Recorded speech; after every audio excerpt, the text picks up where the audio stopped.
seno ngamaji tunulia Yesu kubabimaji kubanga Yesu biyafe Reza cholina oh Luganda Reza cholina abusange gawetegese Reza cholina oh Luganda Reza cholina abusange gawetegese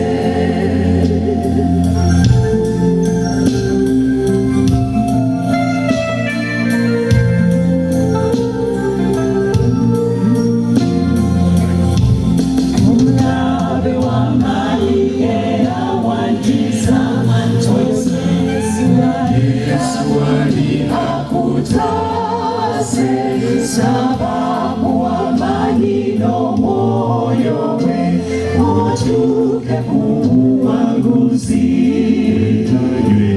Reza cholina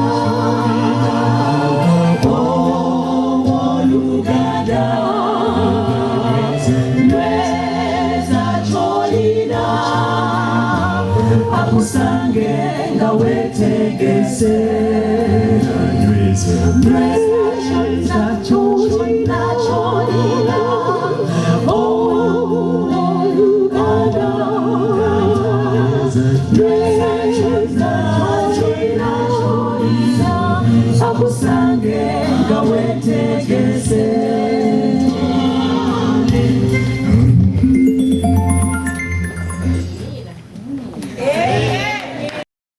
weralikiriranga mukirize Katonda nange mugire mutya nange munzikirize mu nyumba ya kitange mulimu ebifo bitya ebyokubeeramu singa tekiriwe kityo nandibagambye era ngenda okubateekerateekera ekifo olwokusatu n'agamba nti era obanga ngenda okubateekerateekera ekifo ndikomawo nate nembatwala gyendi nze gyendi namwe mubeere luddawa mubeere eyo eryo lyessuubi ly'omwadventist lyessuubi ly'omulindirizi nti tuli ku nsi kuno nesirubeerera waliwo eyatwogereza nga yagenda n'agamba nti nkusibiddeawo nkomawo towankawankanga ndikomawo nenkutwala nze gyendi naffe fembi tubeere luddawa tubeere eyo olwaleero tukaaba tufa ne tukaaba n'essuubi nga tulindirira nti luliba olwo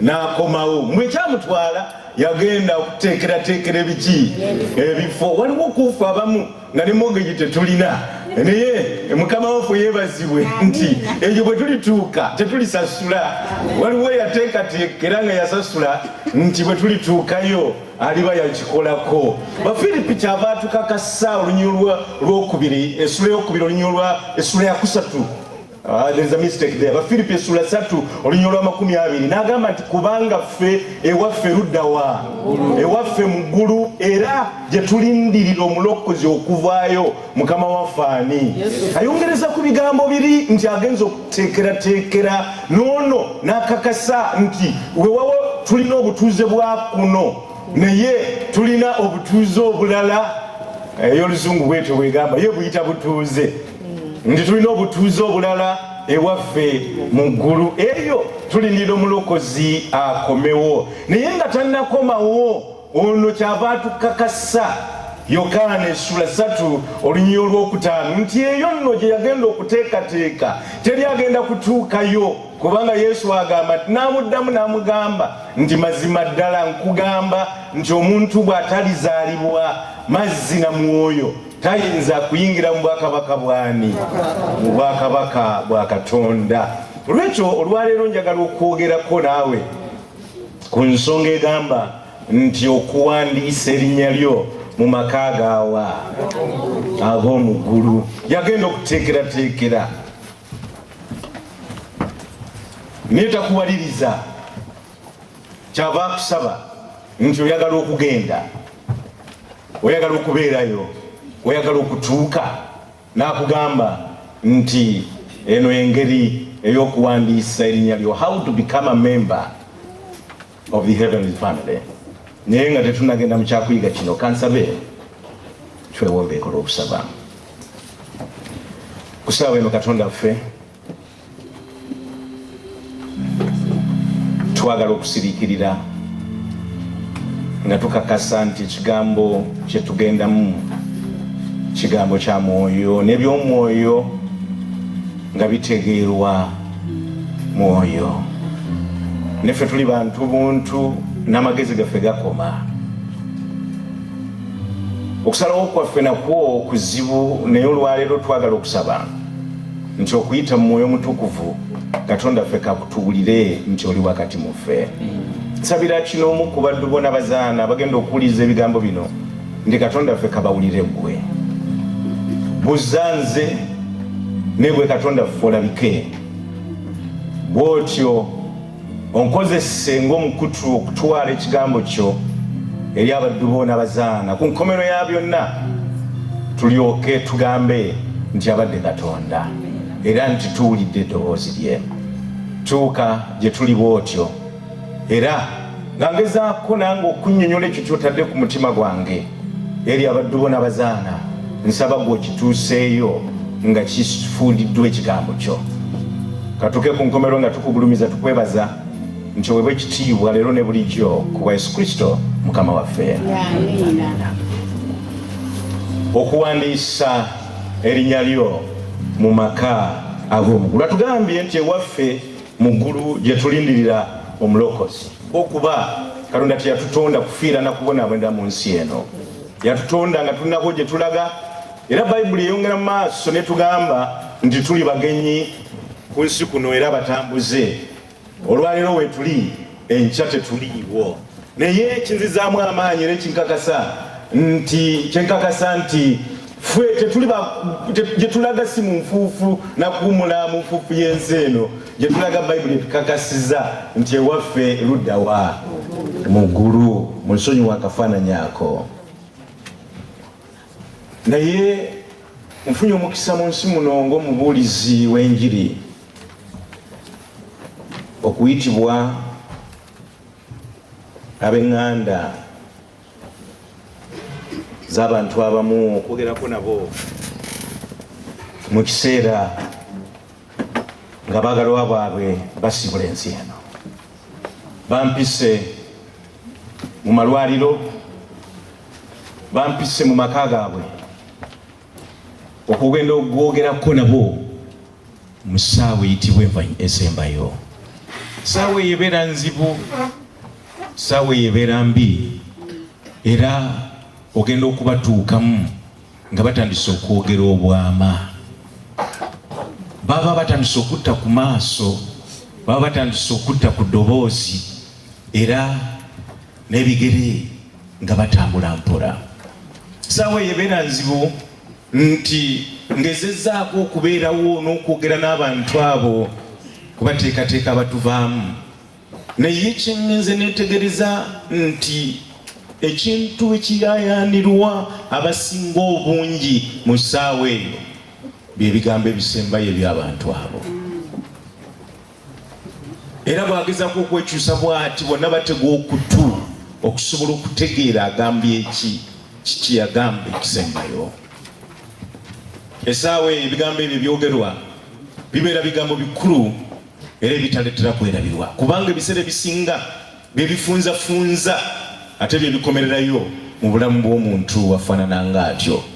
Lwali lumu era nali ku ggwanga lino myaka giyise mingi nnyo, nenfuna nali ku kyeyo eyo, nenfuna essimu ng'enkubirwa, naye we nali nga tebanzikiriza kukwata ssimu. Nagiraba naye nga sisobola gikwata, nenjizaayo. Essimu yakuba neddamu, nenjiraba naye nga sisobola. Nga nina obukakafu nti bwe naamala byendiko yakukonako awantu sobola okukubira omuntu ono yali ankubidde kubanga nali manyi kyayitamu. Ngenda okumaliriza shift eyo okuba esimu nga teriiko. Ekiro ekyo lwe mpulira amawulire agaŋŋamba nti mwannyinaffe abuumudde eyabadde ankubira. Naye nga bwe yali ng'agenda yabagamba nti mukubire omusumba maka, mukubire omusumba maka, njagala kwogera naye. Kyannuma n'olwaleero kikyannuma, simanyi biki bye yali agamba, siribitegeera mpozi okutuusa nga tutuuseeyo. Saawa ebeera nzibu, ebigambo ebisembayo bibeera bikulu, naye bwe gutyo era bwe gwali Yesu nga amaze obulamu bwe ku nsi kuno mu myaka gye yamala 3.5, atuuza abayigirizwa be ku lusozi n'ababuulira ebigambo ebyali bisembayo. Ebigambo ebyo osobola okubisanga mu Yokaana essula 14, ogenda ddala ku 15, 16, ne mu kitabo kya Matayo osobola okubisanga mu ssula eya 28, ne mu kitabo kya Luka osobola okubisanga mu kitabo kya Mako osobola okubisanga mu ssula 16.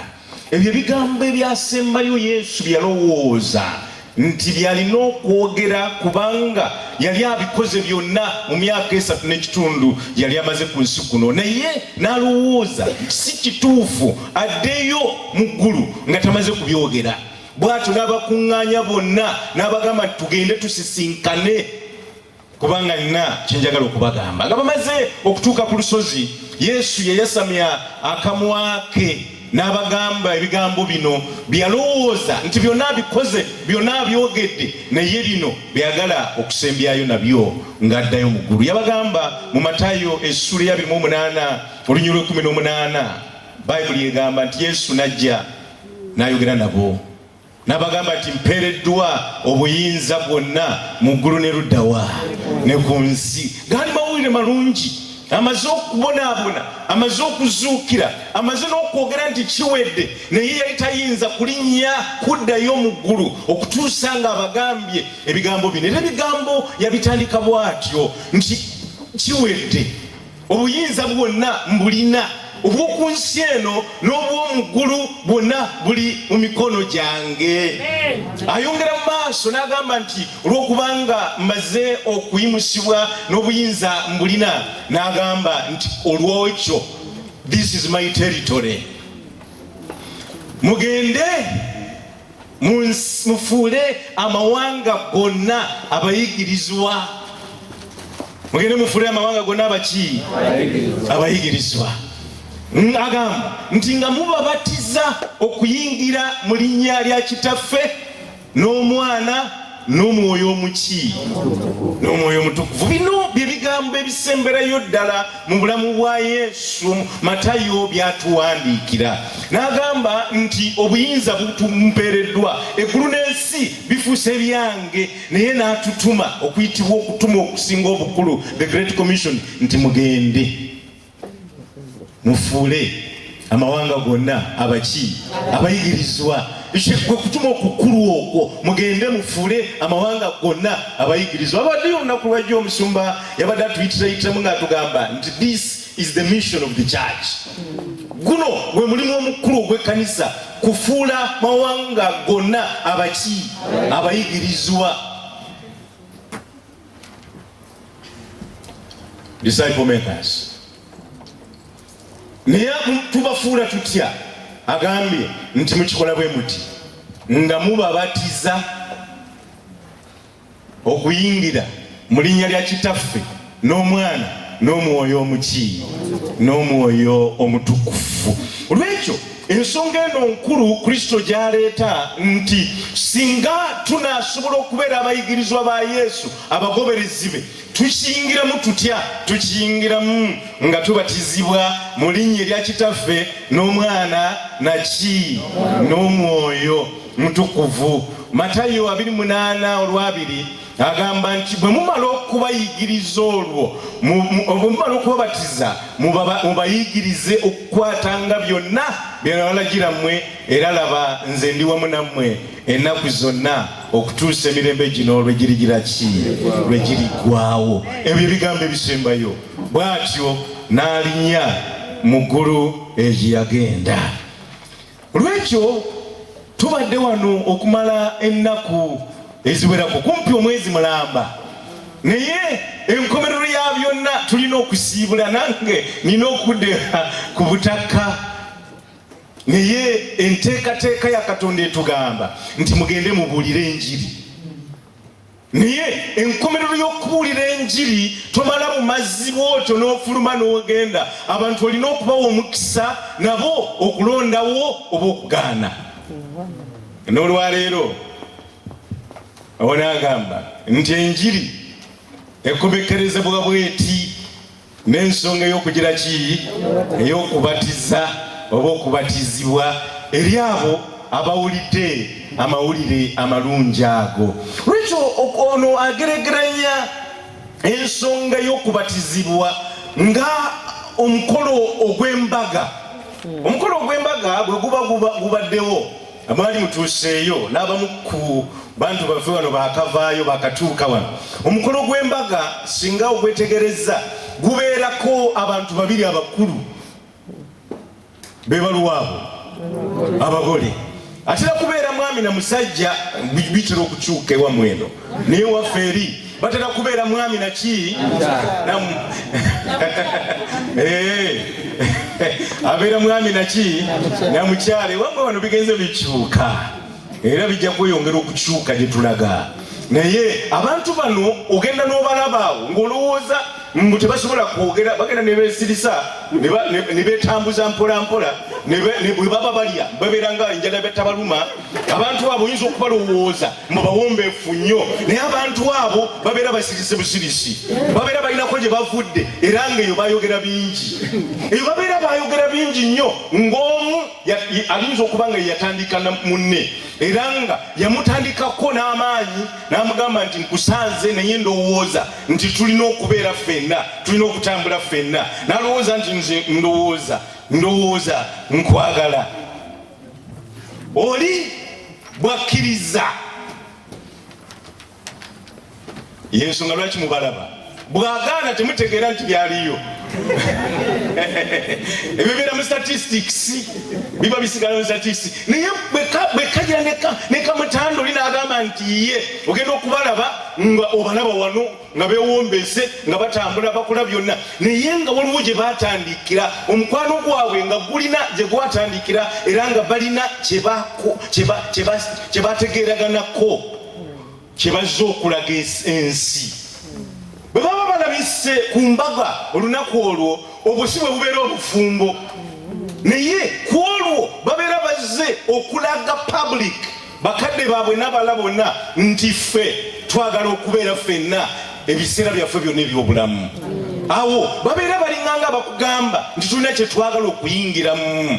Okubatizibwa nakwo bwe kutyo.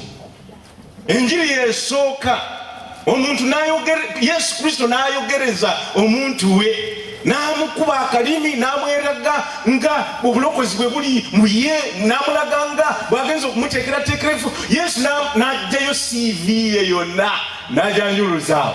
Kiri gy'oli ogamba nti ye oba nedda. In fact bw'ogamba nti ye mwawukanira eyo teryamanya, naye bw'ogamba nti nzikiriza ogenda okulaba nga be bantu abayingidde mu ki mu mukolo ogw'okubatizibwa. Lwekyo emikolo gino girina engeri gye gikwataganamu na gyombi, nti era lwali lumu omusajja omu bw'amala okutegeera Yesu ng'amuwuliddeko, amwetegereza, awulidde by'ayogera, amwetegereza n'ebyakola, n'amulumba. Kyali kiro n'agamba nti nze ndowooza nti tulina okwogera, nina gwe nafumbirwa, tanzikiriza kujja kukulaba misana, naye nze ndowooza nti gwe olinamu ekyama, kubanga ebyokola bino oli owange tabikola, nanjagadde okukumanya okusingako wano. Omusajja ono bamutulaga mu kitabo kya Yokaana essula 3 olunya olusooka. Bayibuli egamba nti awo waliwo omuntu omu ow'omu Bafalisaayo, yali musajja Mufalisaayo. Kyevudde ngamba nti yali afumbiddwa awalala, yali musajja Mufalisaayo, ate erinnya lye yenga ayitibwa ani? Nikodemu, nga mwami mu Bayudaaya. Omusajja ono teyali nti Mufalisaayo kyokka, naye yali mufuzi, yali politician, yali alowoozebwa okuba omu ku bantu 7 bokka abaali mu lukiiko luyitibwa Sanhedrin olwafuganga eggwanga lya Buyudaaya mu kiseera ekyo. Ono bagamba, Bayibuli etugamba nti oyo yajja ekiro eri Yesu n'amugamba nti Labbi, tumanyi ng'oli muyigiriza eyava ewa Katonda. Omufalisaayo yali tayinza kwogera ekyo, naye kubanga bo balinga mu kuteega na kukuba Yesu makuuli, naye ono avaayo ekiro nga tayagala bamulabe, n'amusembera n'amugamba nti tumanyi, abamu ku ffe tumanyi nti oli muyigiriza eyava ewa Katonda.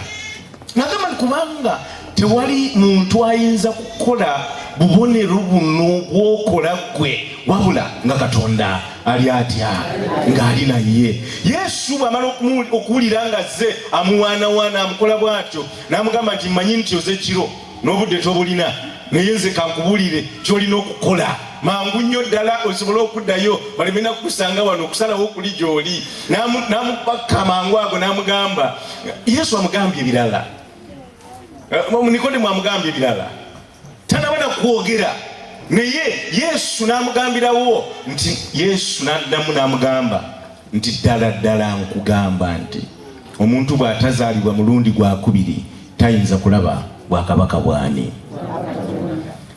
Amugamba nti mbaana, yogera byonna, otegedde enjiri, ontegedde, naye nkutegeeza ky'oba olina okukola, olina okuzaalibwa omulundi ogwokubiri. Bw'otazaalibwa gwakubiri eggulumye tosobola kulaba bwakabaka bwa Katonda. Omusajja ono kyava asoberwa n'amugamba nti omuntu ayinza atya okuzaalibwa bw'abanga mukadde? Ayinza okuyingira mu lubuto lwa nnyina omulundi ogwokubiri n'azaalibwa. Yali takiwulirangako, yali takitegeera. N'amugamba nti okuzaalibwa ogwokubiri kye ki? Yesu kyava amumalirayo ensonga n'amugamba nti mazima ddala nkugamba nti omuntu bw'atazaalibwa mazzi na mwoyo tayinza kuyingira mu bwakabaka bwani bwa Katonda. Bw'oddayo ku lunyiriro olwokusatu agamba nti omuntu bw'atazaalibwa mulundi gwakubiri tayinza kulaba, akozesa akagambo okulaba, cannot see the kingdom of heaven. Naye ate mu lwokutaano agamba nti omuntu bw'atazaalibwa mazzi na mwoyo tayinza kuyingira. Obugambo buli bubiri bwenjagala bwetegereze, wali tasobola na kulaba era tasobola na kuyingira. Ekintu ekikukulembera okuyingira mu bwakabaka bwa Katonda kwe kuzaalibwayo. Ekikukulembera okuyingira mu bwakabaka bwa Katonda kwe kuyingira n'obeera nga omaze okuzaalibwayo, si na mwoyo kyokka naye n'amazzi. Awo ne tulaba nti bibiri. Ekyo ekigambo kino kyayogera kituuleetera ensonga bbiri, nti bw'agamba nti tulina okuzaalibwa omulundi ogwokubiri kiba kitegeeza nti twazaalibwa ogugira ki? Ogusooka. Gwe nange ampuliriza, tulina okuzaalibwa kwe tuzaalibwa, okugjako Adamu yekka ne Eva, be bantu bokka abatazaalibwa ku nsi kuno nga bwe tuzaalibwa. Naye ffenna abazze babeerawo wewawo sayansi agenda abikyusakyusaamu, ffe abaliwo olwaleero tuzaalibwa bakadde baffe, era nga obuzaaliranwa baffe obwo obubereberye bujja mu mbeera ey'ekibi kya Adamu oyo eyatutandisa ensonga eyo. Lwekyo tuzaalibwa tuliko omusango, tuzaalibwa tuli bakufa, tuzaalibwa tuli bakuzikirira, tuzaalibwa kibi na kubonaabona, tuzaalibwa maziga na kusoberwa mu nsi muno. Ekyo kyekyaffe bwe tutyo ne tufa, era bwe tufa tuddayo mu nfuufu eyo gye twava. Bayibuli bwetyo bwe tugamba. Naye bwe tumala okuvaayo eyo wabeerawo kye tuyita the second birth. Kyagambye okuzaalibwa omulundi ogwaki? Ogwokubiri. Lwekyo okuzaalibwa kuno omulundi ogwokubiri kw'okuzaalibwa si kwa mubiri naye kuzaalibwa kwa mwoyo mu Yesu Kristo, okwo nga kwe kukuweesa okubeera nti you belong to the family of God. Okwo kwe kuyigingiza okubeera omwana wa Katonda. Mukimanyi bulungi nnyo nti okuzaalibwa kikulu. Abamu kuffe wano kummwe wano abali wano muli wano lwakubanga mwazaalibwa wano and you got your citizenship here. Abamu mwazaalibwa eri naye onaagamba nti okuzaalibwa mu maka ga Katonda mu bwakabaka bwa Katonda tulina kuzaalibwa mulundi gwakumeka gwakubiri. Ekyewuunyisa nti okuzaalibwa kuno kw'okujjawo mu kulonda. Okuzaalibwa okwasooka tetwalonda.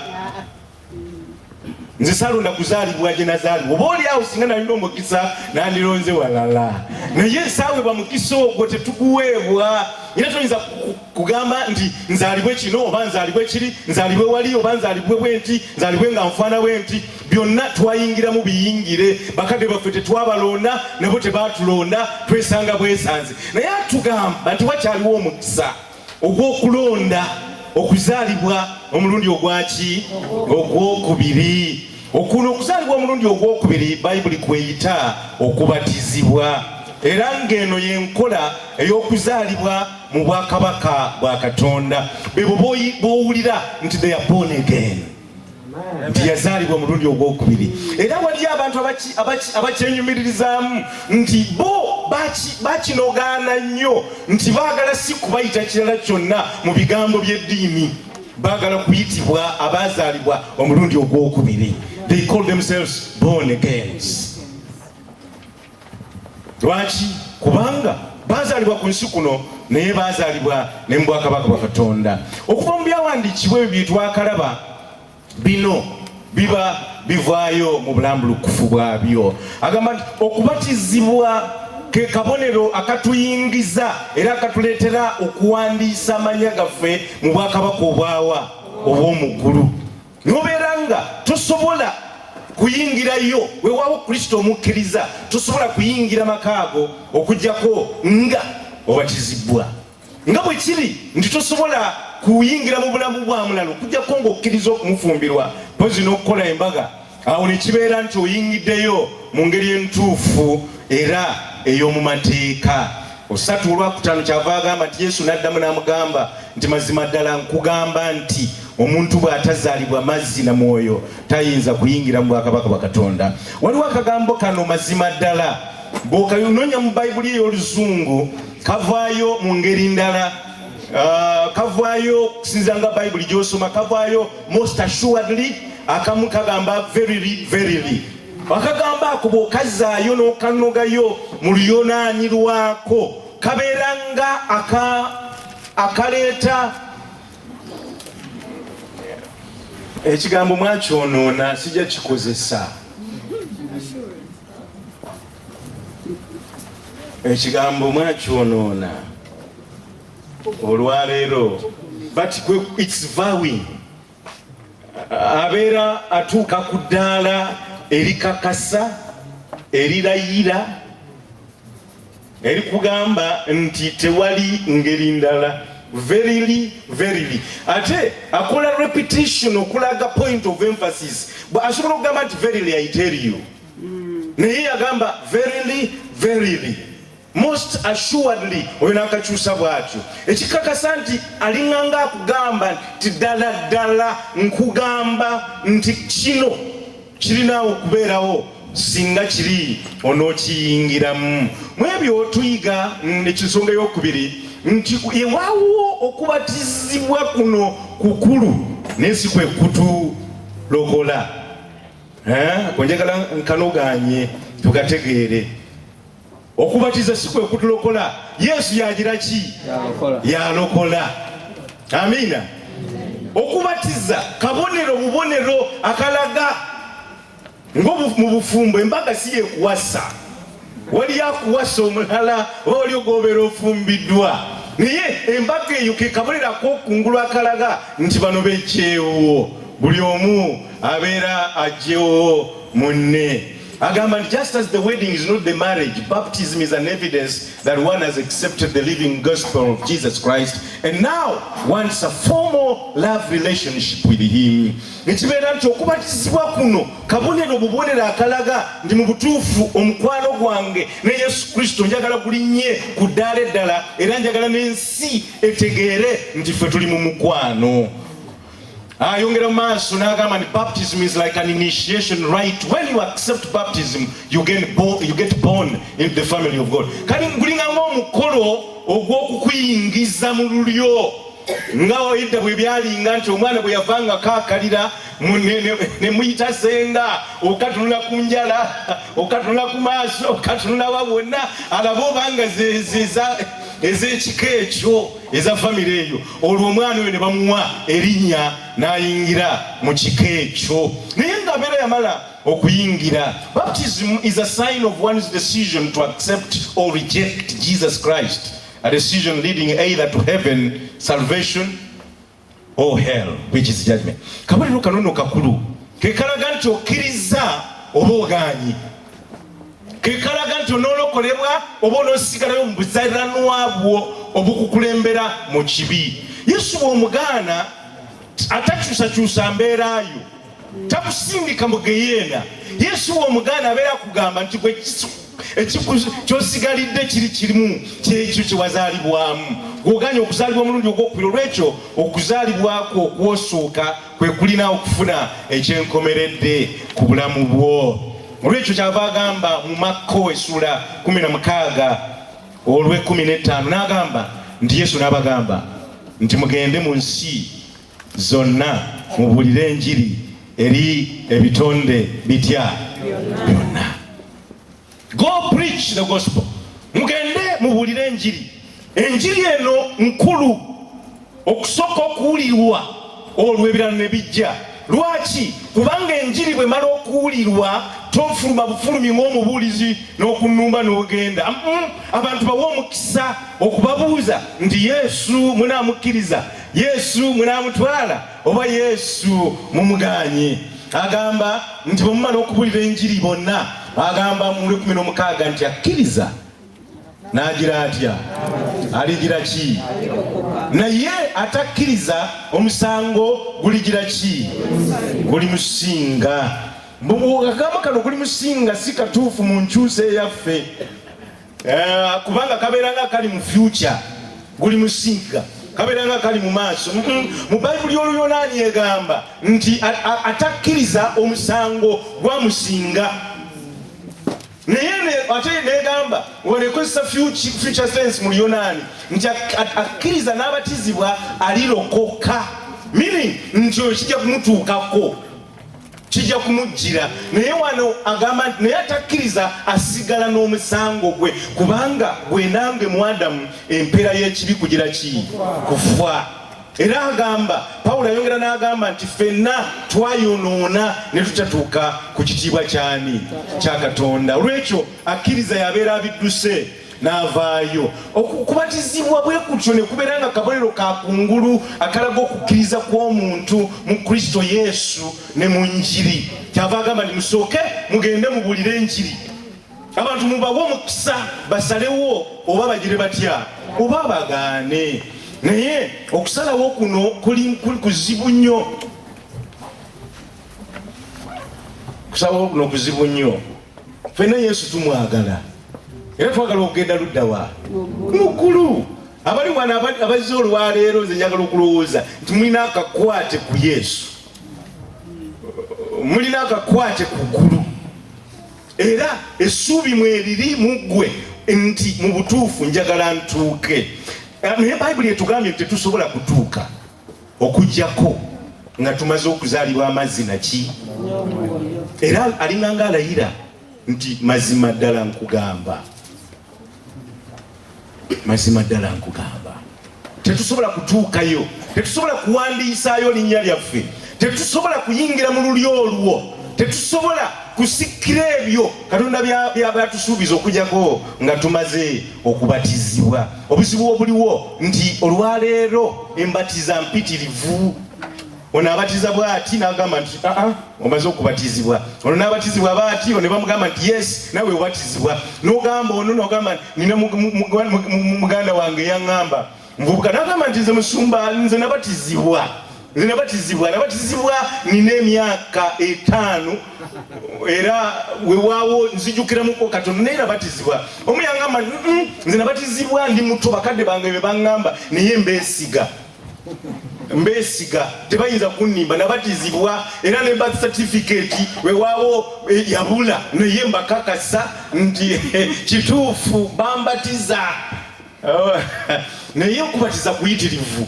Omukristaayo bw'ategedde nti okubatiza kukulu ekyenkaniddeawo era nti kulina akakwate ku bulokozi, n'atandika okuyiiya engeri y'okubatizaamu. Abamu bajja ne bakuyiwako amazzi mu linnya lya Kitaffe n'Omwana n'Omwoyo Mutukuvu, ne bagamba nti Bayibuli yagambye nti kuzaalibwa amazzi naki ekyo omaze okubatizibwa.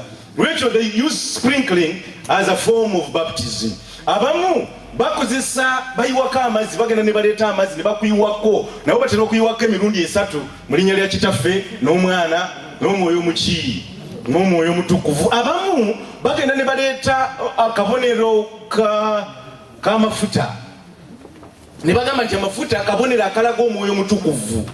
Olwekyo ne bakubatiza n'amafuta oil, mainly olive oil, ne bagamba nti yatugamba nti tugenda kubatizibwa, ate okubatizibwa kukulu olina okukuyingiramu. Abo nabo ne babatiza with oil nga bagamba nti oyingiddeyo. Abalala bagenda ne babatiisatiisa ne babatwala awali amazzi, nabo nga tebagagenda nga n'okuguga tebamanyi, ne bagenda babakwata ne babanyikayo eyo ne bavaayo bonna nga bonna batidde naye nga bagenda bakankana. Naabo ne bagamba nti okwo nako okukira ki kubatiza. Abamu bagenda ne basiba olugoye olweru, nali mbalabyekaawo, bagenda ne basiba olugoye olumyufu ne bagamba nti ogwo gwe musaayi gwa Kristo gutulokola.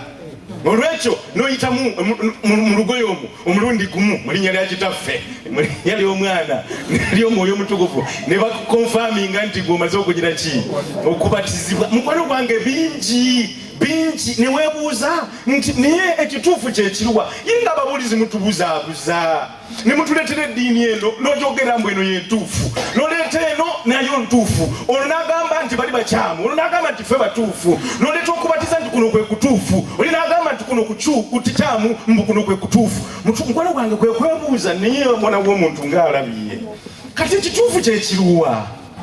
Ekituufu kyekiruwa ddala? Amazima gali nti ekituufu kiri wakati wo ne Katonda wo, kubanga Bayibuli etugamba nti agenda kuleeta Omwoyo oyo alumiriza abantu olw'ekibiira bikulembera mu mazima gonna. Tokkirizanga omuntu newankubadde nze tokkiriza olwaleero nenkubuzaabuza, ngenda kaddamu ako, tokkirizanga nange nenkubuzaabuza, kubanga bwe ndikubuzaabuza guliba gukusinze. Bwe tuba tuyimiridde eri nze bagenda kunsalira ogw'okubuzaabuza bansalire n'ogwange, naye gwe naawe bagenda kukusalira ogugwo ogw'okubuzaabuzibwa, kubanga Katonda yakutonda n'obwongo n'Omwoyo Mutukuvu yamutuwa okutunganya mu mazima gonna. Olwekyo Bayibuli etukakasa nti waliwo bannabbi ab'obulimba bagenda okujja. Ekigambo nabbi kitegeeza omubaka wa Katonda, naye ng'agamba nti waliwo ab'obulimba nabo bajja kujja wakati mu mmwe nga beekolera ebyabwe. Lwekyo tulina bangi nnyo abafaanana nga nze n'abamu nga basumba, naye mubawulidde era akangambe nti mutuwulidde nga tugenda ku ndiga zaffe kwe tubojerera, mutuwulidde nga tubagamba ebirabo wano mubireete ku bigere by'omusumba wano neŋŋaba n'omukisa okusinzira ku bunene n'obuzito bw'ekirabo kyo. Mubiwuliddeko ebyokupangapanga abalwadde wano n'ofuna ekyamagero kyo, mubiwuliddeko byebalisiza omuddo, mubawuliddeko bingi bikisibwa bimala naye nga bonna babulira ani Yesu. Kozesanga obwongo bwo n'omwoyo omutukuvu gwakuwadde olwolwoka egende mu Bayibuli ya Katonda. Yagamba nti alitulungamya mu mazima gonna. Ekigambo kya Katonda kakikubeerenga mu maaso. Setaani atubuzaabuza kubanga amanyi nti bwe tumisinga akabonero k'okubatizibwa tubeera tumisinze embaga etugatta ne Kristo eri ensi yonna era n'eggulu. Kubanga awo eggulu werirabira niligamba nti oyo gwe baali boogereza akkiriza ayingidde mu bwakabaka bwa Katonda. Kubanga mu kubuulira kwa Kristo, mu kusalira Kristo agamba nti give us this day our daily bread. N'agamba nti tuleetere obwakabaka bwo. Obwakabaka obwayogerako bwe tulina okuyingiramu tubuyingiramu Bayibuli etugambye nga tuyise mu nsonga ey'okubatizibwa. Ensonga eno Setaani gy'asandise okubuzaabuza naye twebuuza nti Bayibuli nayo ekkiriza ebyo ebyenjawulo n'ebingi bwe bityo.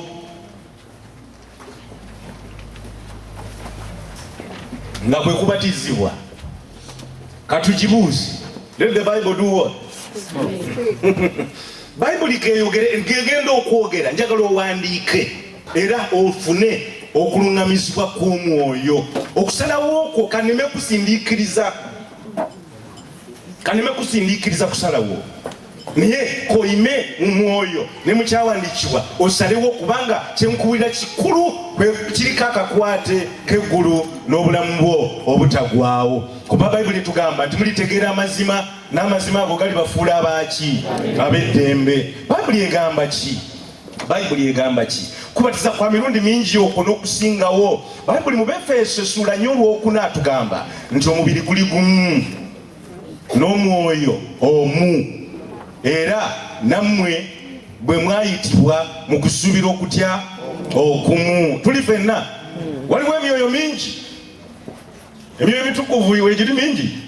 Tulina omwoyo atya era okukkiriza kumu okutulokola. Ayongera mu maaso olw'okutaano olw'omukaaga n'agamba nti Mukama waffe Yesu Kristo ali atya okukkiriza kutya.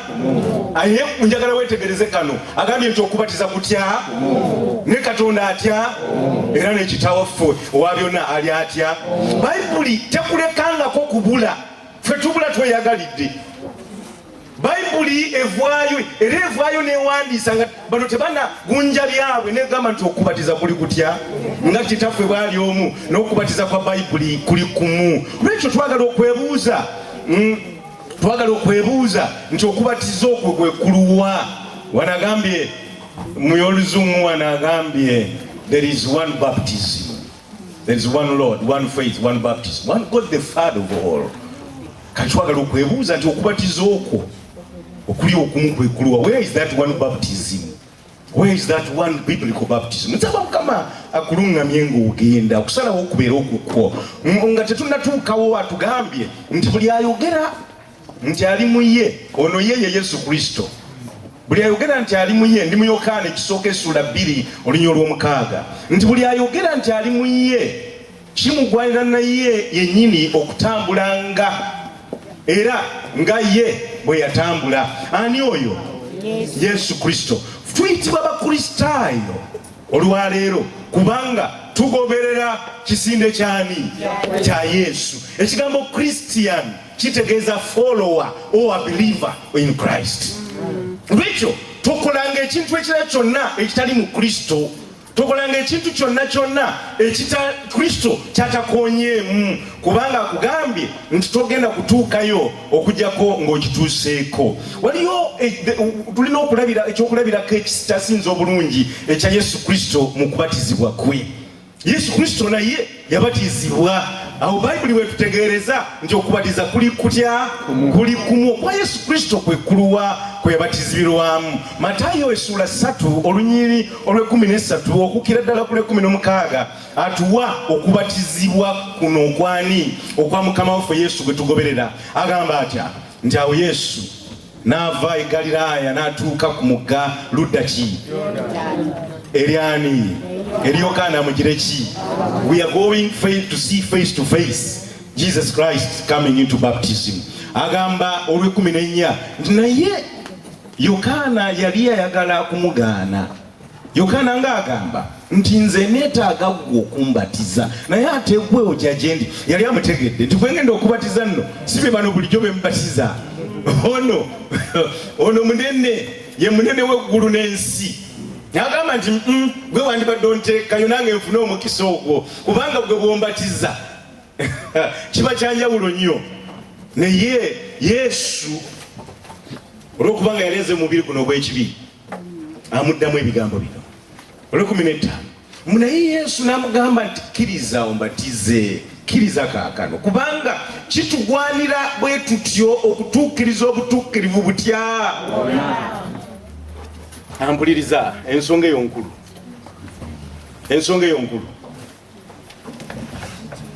kwe kuli akakwate k'obulokozi n'eggulu. Twetaaga okutuukiriza obutuukirivu butya.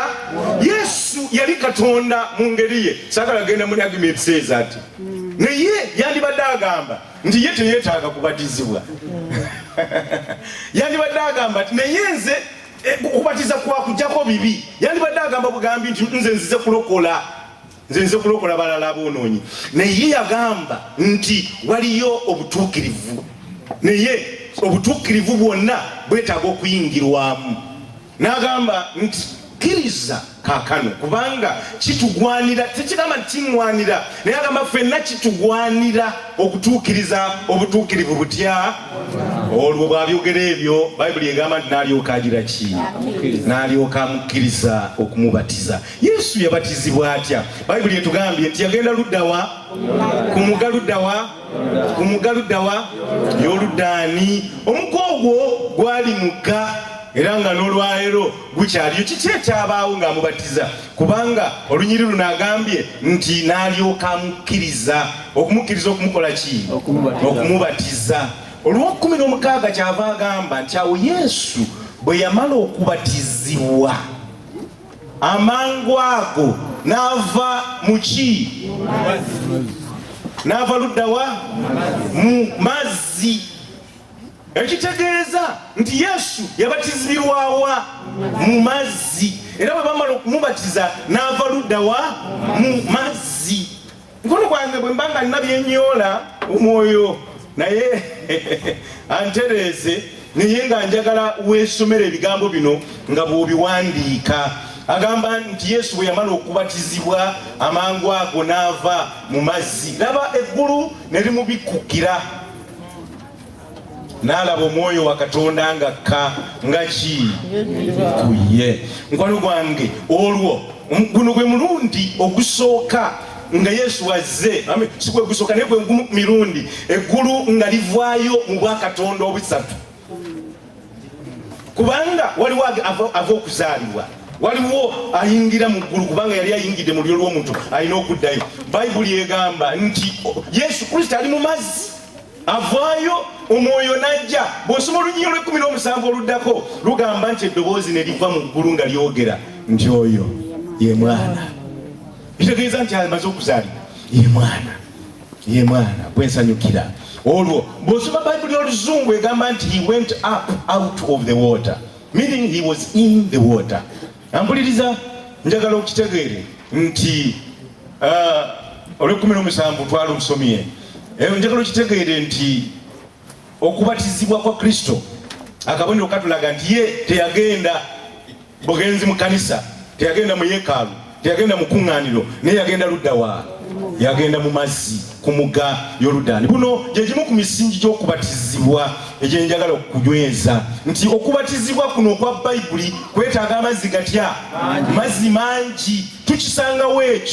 Tukisangawo ekyo bw'osoma Yokaana 3:22 egamba nti ebyo bye byaggwa. Yokaana 3:22 nti ebyo byaggwa Yesu n'ajja n'abayigirizwa be mu kitundu eky'Ebuyudaaya, n'abeera eyo nabo n'agira ki? Wano tulaba example endala y'okubatiza, naye nkugambye nti okubatiza kwa Kristo okwa Bayibuli kwetaaga amazzi gatya? Mangi. Kiki ekyaddirira? Nti naye Yokaana naye olw'23 yali ng'abatiriza mu Enoni okumpi n'ewa n'esaalimu kubanga eyo weewaali amazzi amaki amangi abantu ne bajja ne bagira batya. Mukwano gwange kyetaaga amazzi amangi abantu bakatonda okusobola okubatizibwa. Kibuzi butono bw'oleeta wano ng'obwange buno mu kacupa wano nenkwatamu awo nekugamba nti mu linnya lya Yesu, mu linnya ly'Omwoyo n'erinnya lya Kitaffe. Yesu yatindika olugendo n'ava yonna gye yali n'agenda ku mugga bamubatize. Na bano bwe batuuka nga bavuddeyo e Yoludaani bagenze mu Buyudaaya balina okunoonya awali amazzi amangi eyo okubatiza ne kulyoka kugenda mu maaso. Olina okugenda kyembuuza nti bakubatirizaawa waliwo amazzi amangi. Ekyokubiri, omusingi omulala, baptism requires going into the water and coming out of it. Okubatiza tukulabye nti Yesu yayingirayo n'avaayo. Naye weebuuza nti lwaki ekyo? Lwaki si butono? Lwaki si kyenyi kyokka kyembatizaako? Lwaki si kumansirako kyokka? Bayibuli etugamba nti ekigambo baptism is a Greek word. Ekigambo kya Luyonaani. Ekigambo kino, the English word baptism is a transliteration of the Greek word baptizo. Transliteration. Otulina ebigambo bibiri. Bwe tuva mu lulimi olulala okudda mu lulimi olulala tukozesa ebigambo bibiri. Translation and transliteration. Bwe tukozesa translation tuba tukozesa ensonga egamba nti amakulu g'ekigambo tugajje mu lulimi olulala ne tulitwa amakulu ago ne tugatwala mu lulimi olulala naye nga tetugoberedde nukuta newankubadde enjatuza naye nga tugoberedde makulu. For example, ogenda n'ova wano n'odda Uganda nga eno gye nyambadde eno bagiyita ngatto. Naye bw'otuuka wano engatto yennyini eyo omuzungu ajja kugiyita ki?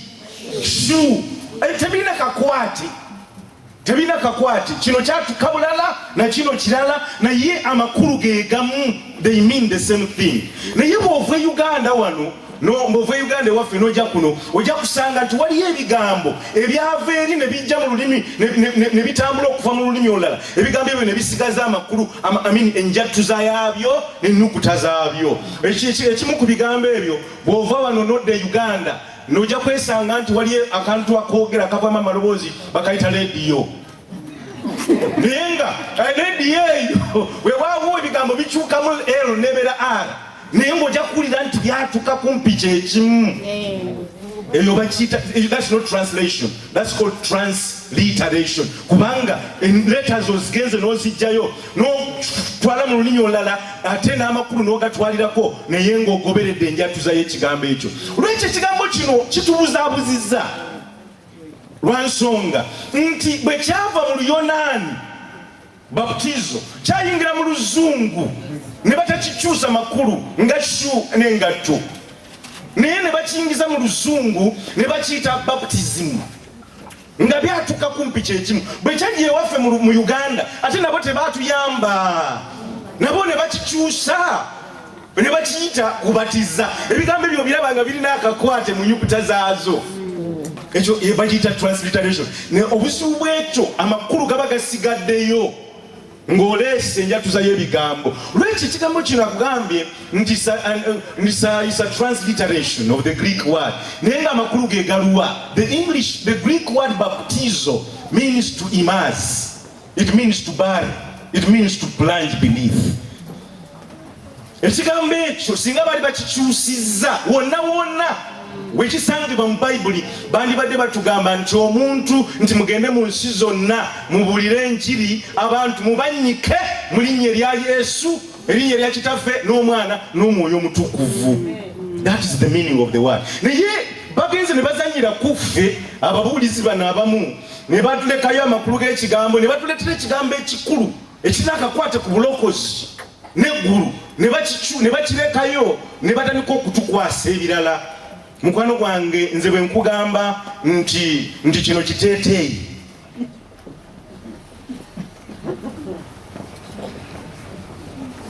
osobola okukkiriza, nsobola okumatiza kubanga nsobola ogiwanvuyamuko netuuka wano nensiba amapeesa nolowooza nti kyo naye nga amazima gali nti ekiteeteeyi ekooti era Yesu mukakafu mu bigambo bye bwakugamba nti okubatiza kuli kumu nti tojja kulowooza nti ate n'ebigambo ebirala nabyo binaategeeza kyekimu. Olwekyo twongerako akabonero akalala nti okubatiza kuno kwa Mwoyo Mutukuvu n'amazzi. Njagala tugendeko mu Yokaana essula 3:10 agambye nti Yesu n'addamu n'amugamba nti mazima ddala nkugamba nti omuntu bw'atazaalibwa mazzi na mwoyo tayinza kuyingira mu bwakabaka bwa Katonda. Mazzi na mwoyo. Kuba bikola by'abatume essula 1:5 wetulabira nti waliyo abantu ababatizibwanga naye nga tebabatizibwa. Kankyukira omu ali wana alowooza mbu yabatizibwa. Tulina bengenda okuzuula olwaleero nti bali mu kanisa eno yizo n'okubeera nga yabalokole oba y'Abadventist nga mulowooza mwabatizibwa naye nga temubatizibwa. Kubanga okubatizibwa okutuufu kuliko amakulu mwoyo abamu kufa wano twagenda kuwugamuko mu mazzi ne tuvaayo naye nga tulinga bwe tuli. Kyova olaba nti ekanisa eganya okukyuka. Agamba nti kubanga Yokaana yabatiza na mazzi kyokka naye mmwe mulibatizibwa n'Omwoyo Mutukuvu mu nnaku si nnyingi. Omwoyo Mutukuvu nakka mu ssula ey'okubiri y'Ebikola by'Abatume essula 19 olunyiro olusooka agamba nti awo Apolo bwe yali e Kolinso Pawulo n'ayita mu bitundu eby'engulu n'atuuka mu Efeso n'asangayo abamu kubakkiriza. Baali bagira ki? Baali bamukkiriza. Pawulo n'ababuuza nti bwe mwakkiriza mwafuna Omwoyo Mutukuvu? Ne bamuddamu nti tetuwuliranga nako nti waliyo Omwoyo Omutukuvu. Kyava abagamba n'ababuuza nti okubatizibwa kwammwe kwali mu ngeri ki? Ne bamuddamu nti okwa Yokaana kwe yaleeta bagendanga ne batunyikayo ne batujjayo naye olwaleero weetuli tokkiriza. Pawulo byamunyiiza ebyo n'agamba nti si bwe biri. Ndi bwe baawulira ebyo Pawulo n'abaddamu ne babatizibwa mu linnya lyani? Lya Mukama waffe. Tuli ffenna ne baddamu okubatizibwa. Tulina Abadventist kambakyukira nga babatizibwa naye nga tebabatizibwanga kubanga n'omwoyo tebamufunanga nga babanyiika ne batoba. N'abalala baaliwo naye abantu abo baavaayo nga balamu mu bulamu bw'ensi eno n'obw'Emisiri nga bwe gwali olubereberye, nga bakuteekayo naye nga wavaayo nga bwe wagendayo mutuufu ng'osinga nawo olwaleero nga bwe wavaayo. Olaba tusanze mu kanisa ya Katonda ng'entalo mweziri. Waliwo omukyalo omu gwe nakyalira n'aŋŋamba nti nze bannemesa ekkanisa yammwe, baginnemesa. Ŋŋambe ne baŋŋamba nti baginnemesa. Ngezaako okwegayirira n'agamba nti biyinza okujjayo okubanga ozze kuba oli mugenyi si gwe yaliyo naye bannemesa, baginnemesa.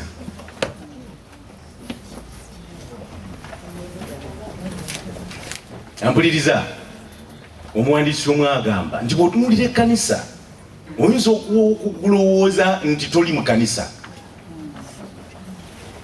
Mukama yeebale nti atubika ebintu amaaso, ebintu ebimu tetubiraba byakyama, naye abantu abamu betutudde nabo mu kanisa si bakyufu. Abantu abamu tebabatizibwanga. Abantu abamu bakola swimming ne babateeka ne bavaayo naye nga balamu mu bulamu bw'ensi eno. Balamu nnyo nnyini ddala nti ebikola by'ensi obisanga mu kanisa. Balamu nnyo ekyenkaniddeawo nti onoonya kiki kyonoonya ekiri ekiri eyo. Bubbi bwe nawono bwe buli. Tumanyi n'okweyisaawo. Olwo n'amukubirayo. Bakuyita kukubirayo. N'amuyisaawo naye nga waluganda ajja n'atula n'amutulako bw'ati naye ng'alinga nga atamanyi nti mu butuufu yamuyisaawo. tujja mu kanisa wano nga mu butuufu ebikola byensi twayingira nabyo twali benzi eri naye na wano weebuli omusajja akwagalira omukazi naye nga mujja ne mutuula naye awo nga muyinza n'okujja ne muweereza naye ku kituuti naye nga ye yakikola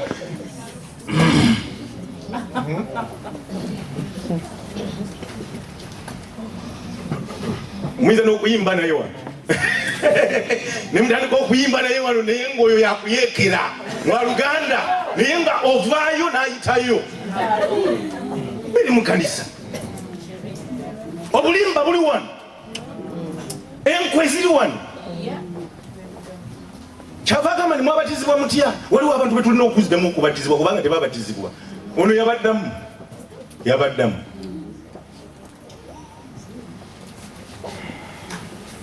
era mu Kristo nammwe kwe kukyuka okubatizibwa okutuufu kubanga muweebwa omwoyo agambye nti okubatizibwa mu mazzi tekikutwala mu ggulu okubatizibwa mu mazzi tekikutwala linnya ly'okuwandiikibwa mu ggulu kubatizibwa mazzi naki na mwoyo kali okubatizibwa omwoyo kyekirwa bw'omala okukkiriza bino Pawulo byagamba nti era mu Kristo nammwe bwe mwakkiriza ekigambo eky'amazima enjiri ey'obulokozi bwammwe mwakkiriza ani?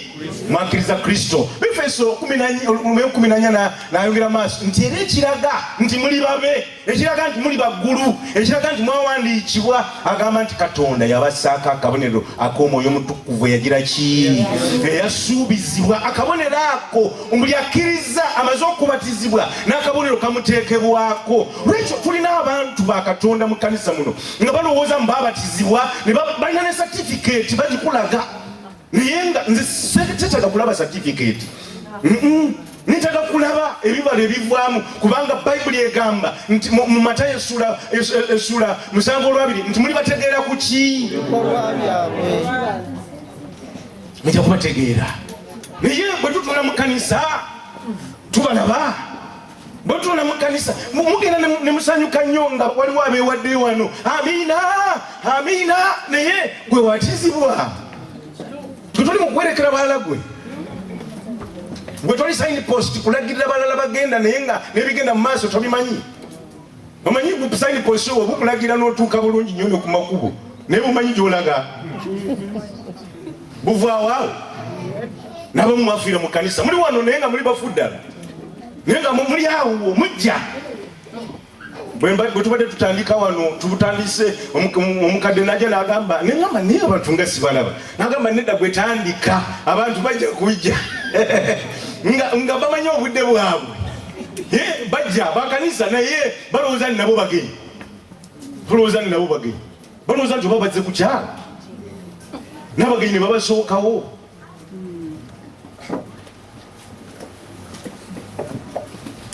Agamba Befeso 4:14 n'agamba nti Omwoyo Omutukuvu oyo yatukakasa nti Katonda bw'alimala okununula abantu be tulifuna ebyo Katonda byagira ki?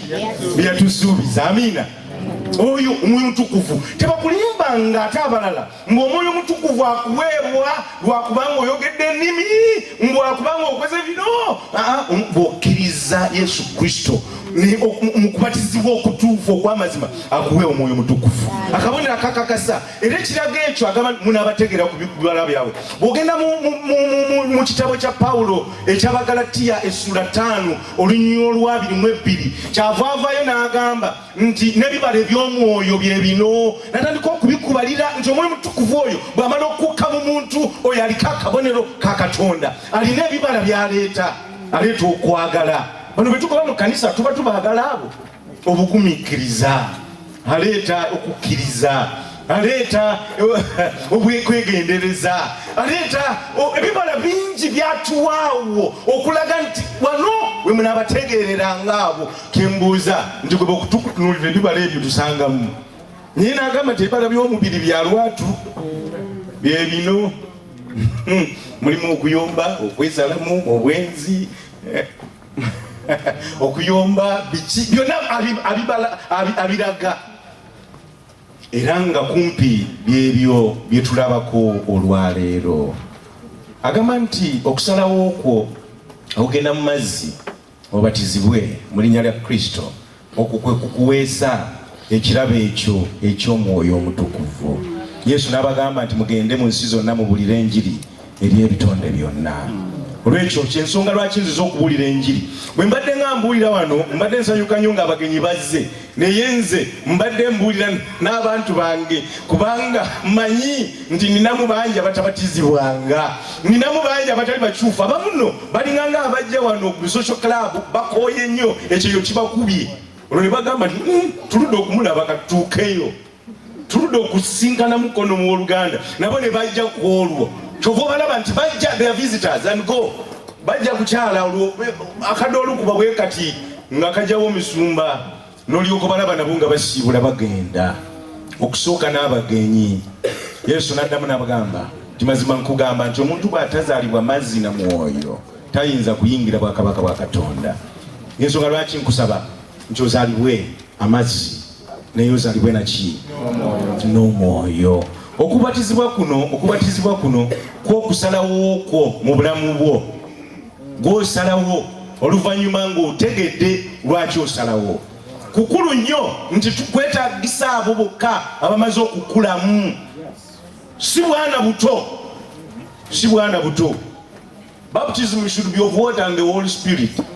Baptism is a sign of being born again. Tufunze olwo. Baptism requires plenty of water. Baptism involves complete immersion or dipping in water. Rachel, okubatiza kuno ne kubeera nga kulinganga entaana esimiddwa luddawa mu mazzi. Lwaki entaana esimiddwa mu mazzi? Kubanga kuzaalibwa mulundi gwakubiri. Okubatizibwa kuno kabonero, Bayibuli etugamba tetusobola kabonero kakufa, okuzuukira, okuziikibwa n'okuzuukira. Nga Kristo bwe yafa n'azuukira n'abeera omulamu, naffe bwe tutyo akabonero k'okubatizibwa ke katulaga nti naffe tufudde, tuziikiddwa, tuvuddeyo nga tuli bapya.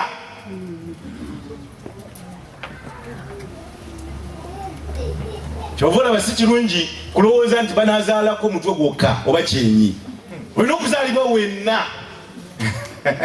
Olwo ensi eryo kekakase ndi mu butuufu bwekityo bwe kiri. Abakolosaayi essula 2:12 agamba bw'ati nti bwe mwabatizibwa mwaziikibwa wamu ne Kristo, era mu kubatizibwa mwazuukira wamu naye olw'okukkiriza okukola kwa Katonda oyo eyamuzuukiza mu bafu. Ako kabonero kyova olaba nti amakulu g'okubatizibwa gategeeza kunnyika, kubanga mulimu okufa, mulimu okuziikibwa, mulimu n'okuzuukira okwoyo abeera amaze okubatizibwa.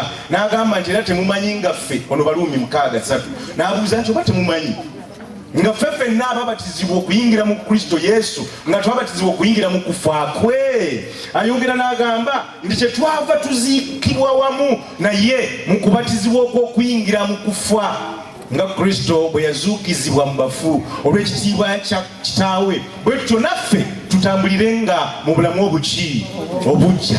Mukwano gwange mpuliriza ensonga eno nkulu nti mu kubatizibwa tubeera tuziika obulamu obw'obuzaayiranwa, tubeera tuziika ekibi, tubeera tuziika ebyafaayo by'obulamu bwo obw'emabega, n'obeera nga obiziise okuvaayo ng'ozuukidde mu bulamu obupya obw'omwoyo omutukuvu. Ebyembi nti ffe tukyali balamu n'ebyaffe twefiisafiisa abamu ku ffe ne batuziika, naye twavaayo nga n'olwayo tukyatemya mu bibi by'ensi eno, era tukyatemya tukyabikola kubanga ddala tetufanga, tukyabizanyiramu era bikyatusanyusa. Kyava amaliriza mu mpya n'agamba nti era bwe twabatizibwa twaziikibwa wamu naye ne tugabana ku kufa kwe, bwe tutyo nga Kristo bwe yazuukizibwa olw'obuyinza bwa Kitaawe ow'ekitiibwa, naffe tubenga n'obulamu obujja, kubanga obanga twagattibwa wamu naye mu kifaananyi ekyokufa.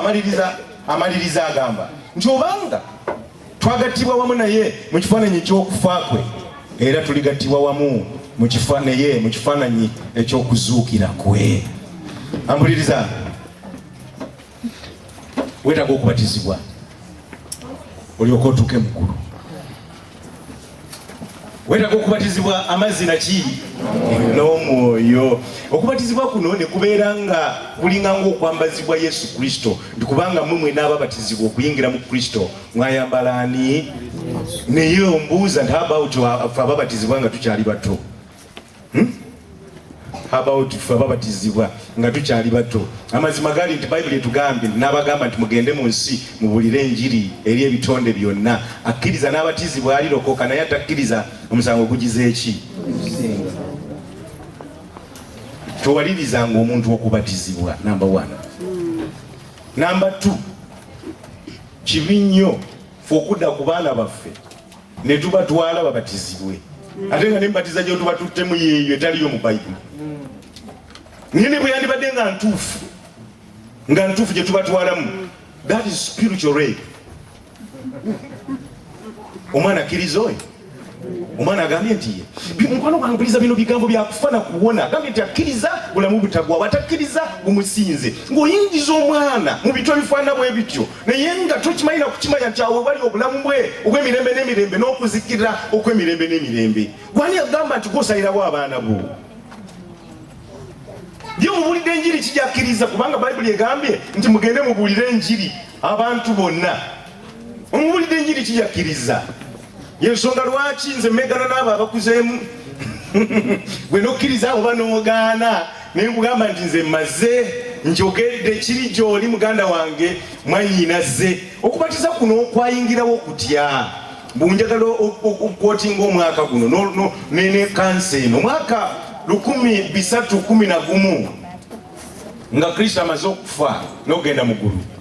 Agamba nti it was not until that year, during this Council of Ravenna, that sprinkling and pouring even on children were accepted as equal valid forms of baptism with immersion by the church. Until that time, all people were immersed at baptism. Omusajja ono awandiika abayitibwa Macpherson awandiika n'agamba nti okubatiza kuno kwe tulimu abamu kufe nga twerimbalimba mu twabatizibwa naye nga ddala tetubatizibwanga. Agamba nti kwatandika mu mwaka 1311 era nga kanisa ye yateesa mu nkiiko zaayo negamba nti omuntu bw'abanga ali mu ddungu nga tewali mazzi, oyo katumubatize kubanga mazzi y'ensonga. Katumubatize, katumuyiweko, katumumansireko bwe gaba nga ate matono nnyo. Ne bagamba nti wali abatya amazzi, abo abatya abo amazzi katubayambe baleme kukankana, ate Katonda afuuke ekikoligo. Abo katubayambe tubamansireko, ago tegatiisa. Abo tubayambe bagenderaawo nokwo tukuyita okubatiza. Ne bagamba nti wali abanene b'ensi eno nga mutuufu balinga ne kode mu big fish toyinza kumunyiika. Kati omusumba Museveni akkiriza nga ngenda mukuba yeeyo omunene w'ensi yagamba nedda abafaanana abo mwifu ky'okubakubayo abo katu mukwano gwange, that is convenience, it is not God's word.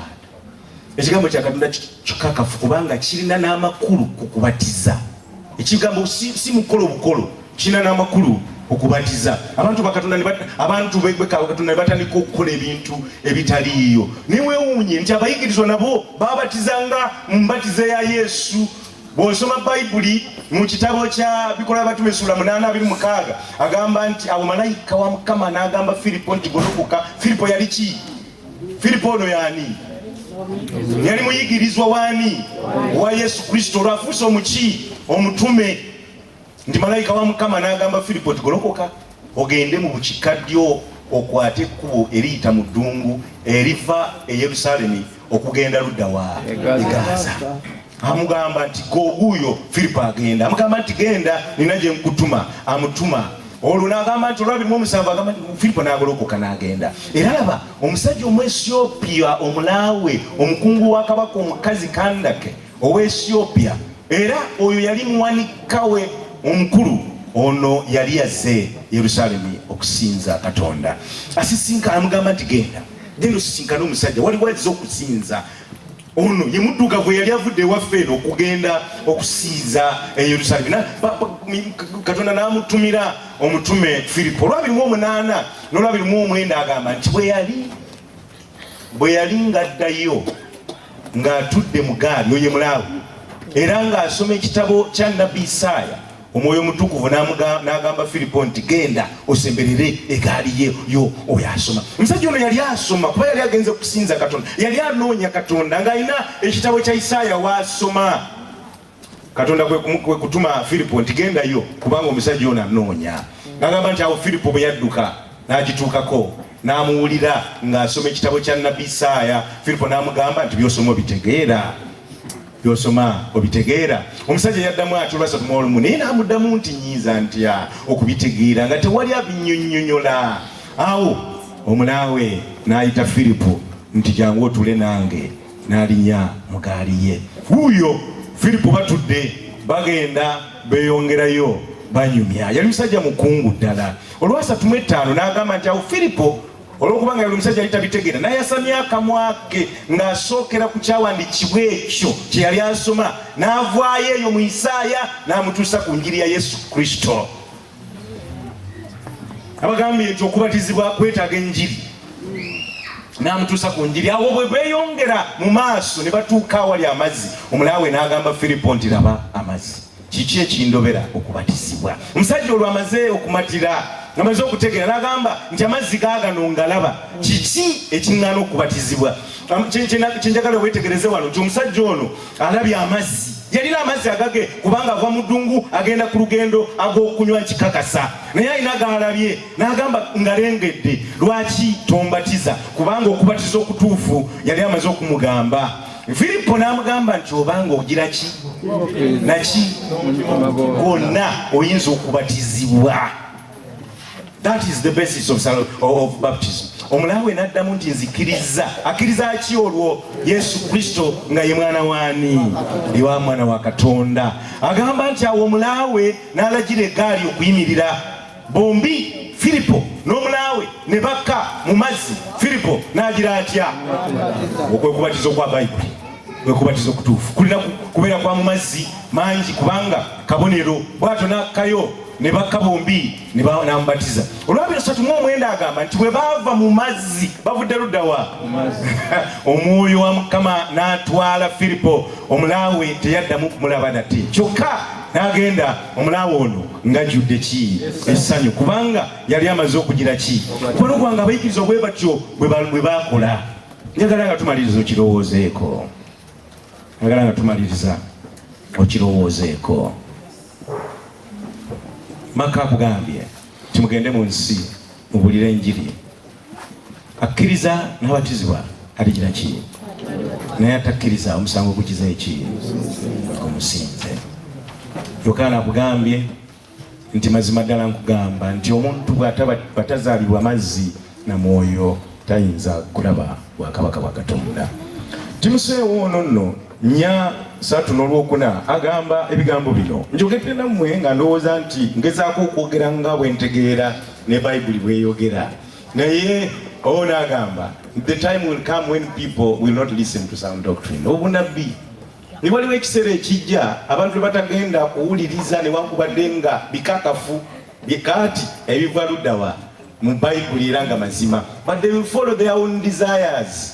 Nti bajja kugoberera ebyabwe byo bye baagala, and will collect themselves more and more teachers who will tell them what they are itching to hear. Nti abo bagenda kwetooloolwa nga beekumako abayigirizwa abo abaagala okubawaana n'ebye baagala bawulire.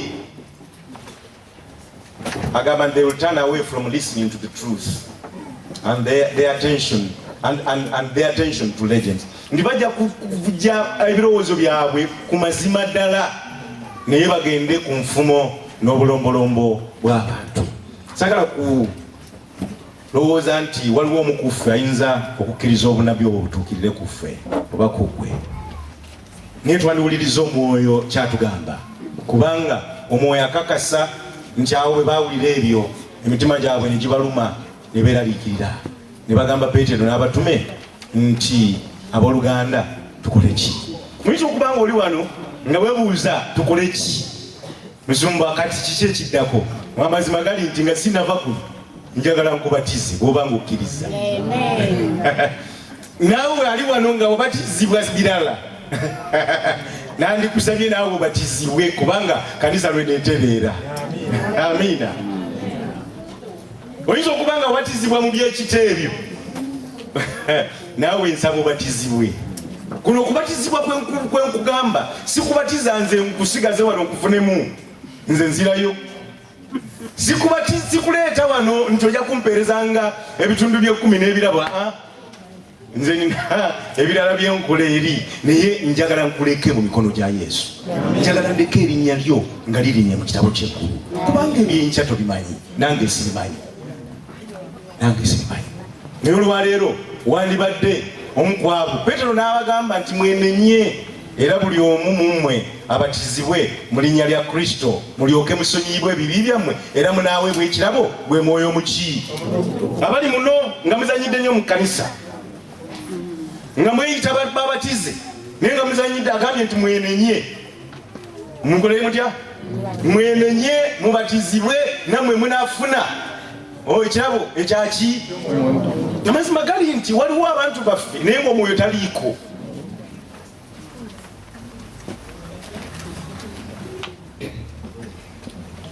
Agamba nti yayogera nti ali mu ye kimugwanira naye okutambula nga ye bwe yatambulanga. Amaliriza atugamba nti Yesu yagenda n'abatizibwa. Eno y'engeri yokka gwe nange gye tusobola okuwandiisaamu amannya gaffe mu kitabo kya Katonda eky'omuggulu. Atugambye nti ebiro by'obutamanya ebyo teyabitunuulira, naye kaakano alagira abantu bonna abali wonna wonna okugira ki? Okwenenya. Tuyinza okuba ng'obadde oweereza Katonda wo ng'omwagala naye ng'obadde tobitegeeranga, obadde tobikakasanga, naye olwaleero omukisa we guli okusobola okwenenya. Okwenenya tekitegeeza kirala, kitegeeza kukyuka nti osobola okubivaamu ebyo bye baakuteekamu n'osobola okudda ku musingi gwa Bayibuli ogwo n'osobola okukola Katonda by'ayagala. Nti kyokka Katonda teyafa ku ebyo abantu bye baakolanga olw'obutamanya, naye kaakano alagira abantu bonna wonna we bali bagire batya? Beenenye. Kubanga yateekawo olunaku lwagenda okusaliramu ensi zonna omusango ogw'ensonga. Omusango ogwo tewandibaddeyo sandibaddeyo naye twandibadde ku ludda lwa Yesu.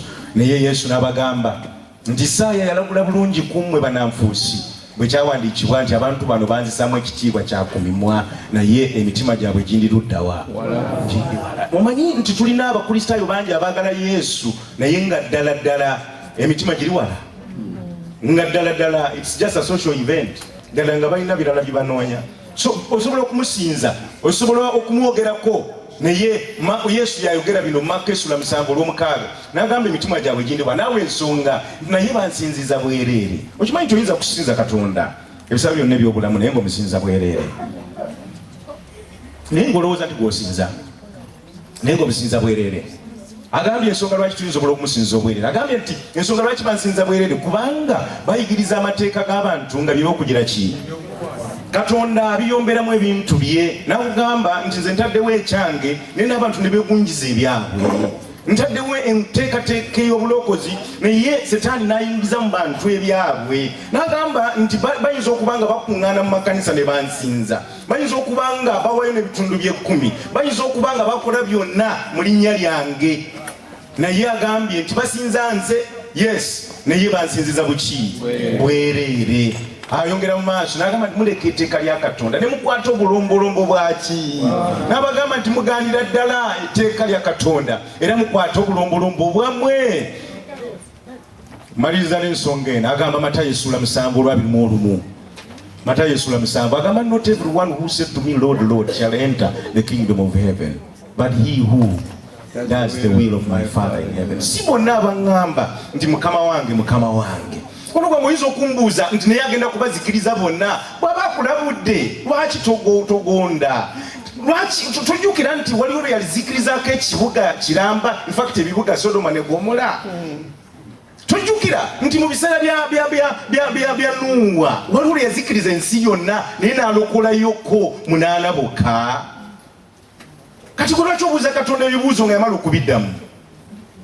kyeva nkugamba olwaleero nti Katonda bw'akulabula abeera akwagala ate bw'akuleetanga wano n'owulira ebigambo nga bino oba oliawo waliwo ekijja gwe kyotannalaba naye ng'akwagala kuba agambye nti yagenda okuteekerateekera ekifo era n'erinnya lyo lyandibaddeyo agamba nti kubanga bangi kwolwo baliŋŋamba lunaku kyolwo lwe lw'onkomerero waliwo abagenda okufa bazuukire nga basumba ŋŋanze nga babuulizi nga baweereza Katonda naye nga bazuukira balowooza mbu bafiira mu kituufu naye agambye nti si bonna abaŋŋamba nti mukama wange n'agamba olwabiri n'agamba nti kubanga bangi baliŋŋamba ku lunaku luli nti mukama waffe tetwalagulanga mu linnya lyo tetwagobanga dayimoni mu linnya lyo tetwakolanga byamagero bingi mu linnya lyo wano gwange abantu bano baweereza Katonda bali babafudde nga bamugoberera bali babafudde nga bali kuye baveeyo kwolwo bamugambe naye tetwabuulira saali mubuulizi